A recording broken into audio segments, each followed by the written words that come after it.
कौन सी स्त्री बन गई थी घोड़ी? नमस्कार दोस्तों, क्या आप जानते हैं उस स्त्री के बारे में जो अपने पति से नाराज होकर घोड़ी बन गई थी? उसने ये अनोखा कदम उठाया जिससे उसे अपार खुशी मिली और वो आनंदित हो गई। नमस्कार दोस्तों, स्वागत है आपका हमारे YouTube चैनल पर। आज हम आपको उस स्त्री की कहानी सुनाने वाले हैं जो अपने पति से इतनी परेशान थी कि उसने खुद को घोड़ी में बदल लिया और अपने पति को छोड़कर चली गई। उसने इस रूप में ऐसी अनोखी खुशी पाई जिसे जानकर आप हैरान रह जाएंगे। आप सोच रहे होंगे कि इंसान का दुर्लभ जीवन पाकर भी एक स्त्री ने खुद को घोड़ी क्यों बना लिया। तो चलिए आपको इस अद्भुत सफर पर ले चलते हैं और बताते हैं उस अनोखी स्त्री का नाम और उसकी कहानी। शुरू करने से पहले आपसे निवेदन है कि इस कहानी को अंत तक जरूर देखें क्योंकि इसमें कई अद्भुत रहस्य छुपे हैं। इसे स्किप न करें और अगर कहानी अच्छी लगे तो इसे लाइक जरूर करें। यदि आप हमारे चैनल पर नए हैं तो कृपया सब्सक्राइब करके बेल आइकन दबाएं ताकि आपको हमारी हर नई कहानी का नोटिफिकेशन मिलता रहे। आपका सहयोग हमारे लिए बहुत महत्वपूर्ण है। तो चलिए इस अद्भुत कहानी की शुरुआत करते हैं। बहुत समय पहले देवलोक में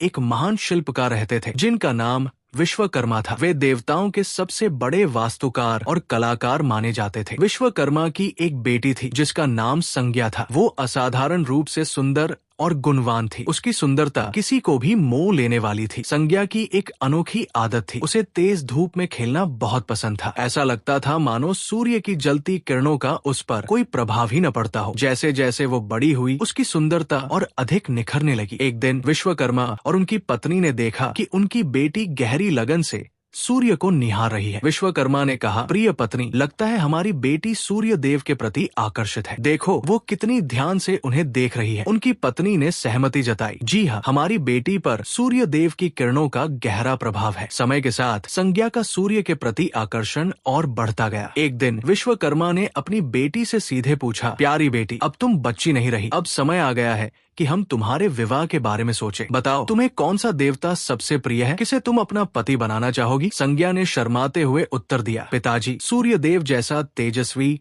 और शक्तिशाली कोई नहीं है, वही मेरे आदर्श और योग्य पति है। ये सुनकर विश्वकर्मा सूर्य देव के पास अपनी बेटी का प्रस्ताव लेकर गए। उन्होंने सूर्य देव से कहा, हे सूर्य देव, मेरी बेटी संज्ञा आपसे गहरा प्रेम करती है। वो आपको अपना आदर्श पति मानती है। क्या आप इस प्रस्ताव को स्वीकार करेंगे? सूर्य देव मुस्कुराए और बोले, मुझे आपका प्रस्ताव और आपकी बेटी का प्रेम स्वीकार है, परंतु उससे पूछ लीजिए क्या वो मेरे तेज और गर्मी को सहन कर पाएगी? यदि वो सहमत है तो मैं खुशी खुशी उसे अपना पत्नी रूप में स्वीकार करूंगा। विश्वकर्मा ने सूर्य देव की बात अपनी बेटी को बताई। संज्ञा ने अपने पिता को विश्वास दिलाया, पिताजी, मैं उनके तेज और गर्मी को सहन कर सकती हूँ, चाहे वो कितनी भी अधिक क्यों न हो। इस प्रकार संज्ञा और सूर्य देव का विवाह तय हो गया। जल्द ही दोनों का विवाह हो गया और संज्ञा सूर्य देव के दिव्य लोक में रहने लगी। कुछ समय तक उनका जीवन सुखी और शांतिपूर्ण रहा और जल्द ही उनके घर एक पुत्र ने जन्म लिया जिसका नाम मनु रखा गया। मनु एक अत्यंत प्रतिभाशाली बालक था जिसे ऋषियों ने आशीर्वाद दिया कि वो बड़ा होकर ज्ञान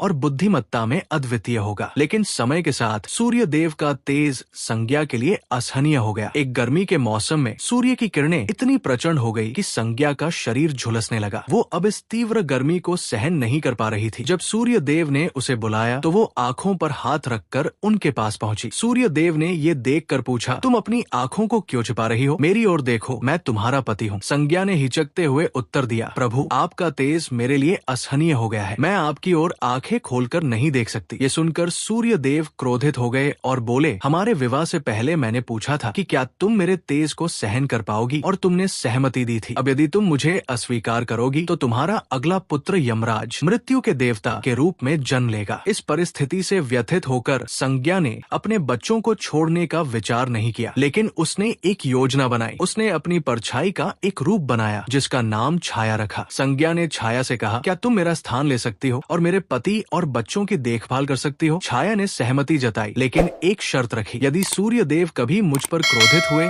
या मुझे श्राप दिया तो मैं सच्चाई बता दूंगी। संज्ञा ने ये शर्त स्वीकार कर ली और अपने पिता के घर चली गई।